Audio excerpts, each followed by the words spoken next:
စစ်တီတော်များသည်ကတုတ်ချင်းများကြားတွင်ပိတ်မိနေသောစစ်မြင်းကြီးတစ်ကောင်ကိုကယ်တင်ရန်ကြိုးစားရင်းစစ်မြေပြင်တစ်ခုလုံးလွှမ်းသွားအောင်လေချုံပြခဲ့ကြသည်ဗြိတိရှစစ်တီတဦးသည်တက်ကြက်ကြီး၏အမိန့်ကိုလစ်လျူရှုကာအဖြူရောင်လံတစ်ခုကိုကင်ဆောင်၍ကတုတ်ချင်းထဲမှထွက်ခွာလာခဲ့သည်ထိုအချိန်မှာပင်ဂျာမန်ကင်းထောက်တဦးကသူ့ကိုမြင်သွားခဲ့သည်အလံဖြူပါလာတဲ့မင်းအလံဖြူကိုမြင်လား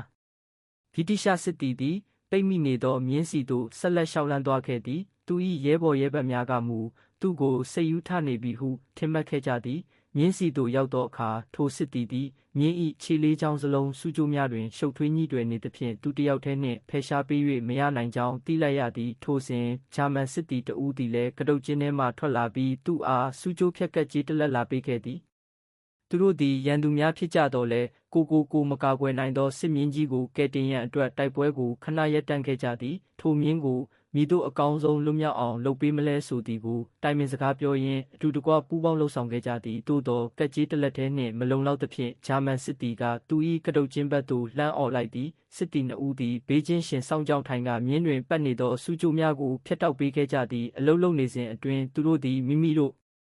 ကတုတ်ချင်းများအတိုင်းရေစရာဇလန်းများကိုပင်မျှဝေပြောဆိုခဲ့ကြသေးသည်စစ်ပွဲသာမဖြစ်ခဲ့လျင်သူတို့နှစ်ဦးသည်မိတ်ဆွေကောင်းများဖြစ်သွားကြမည်မှာအမှန်ပင်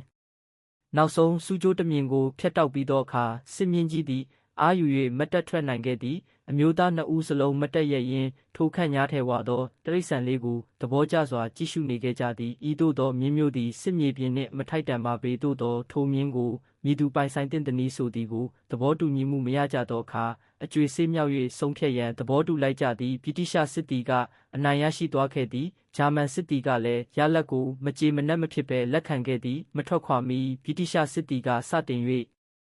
လက်ဆွဲနှုတ်ဆက်ခဲ့သည်ဂျာမန်စစ်တီကလည်းပြန်လည်လက်ဆွဲနှုတ်ဆက်ခဲ့ပြီးအမတ်တရအဖြစ်စူးကြိုးဖြတ်ကတ်ကြေးကိုပင်ပေးအပ်ခဲ့သည်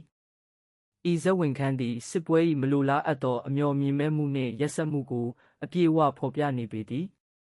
ထို့နောက်မြင်းကိုဗြိတိရှစခန်းသို့ခေါ်ဆောင်သွားခဲ့ကြသည်စစ်တီများကမြင်း၏အသက်ကိုကယ်ပေးပါရန်တပ်မတော်ဆရာဝန်အားတောင်းပန်ခဲ့ကြသည်သို့သောတေချာစွာစစ်ဆေးပြီးနောက်ဆရာဝန်ကမြင်း၏ဒဏ်ရာများသည်ပြင်းထန်လွန်းသဖြင့်တန်ဖိုးရှိသောဆေးဝါးများကိုဖြုံးတီးပြရန်ငြင်းဆန်ခဲ့သည်ထိုအချိန်တွင်မြင်းသည်စိတ်ဓာတ်များလုံးဝကျဆင်းနေပြီးခေါင်းကိုက်စိုက်ကြကာမလုံမရှားရှိနေခဲ့သည်တပ်မှူးကသူ၏ပစ္စတိုသေနတ်ကိုမြှောက်ကာမြင်း၏ဦးခေါင်းကိုချိန်ရွယ်လိုက်သည်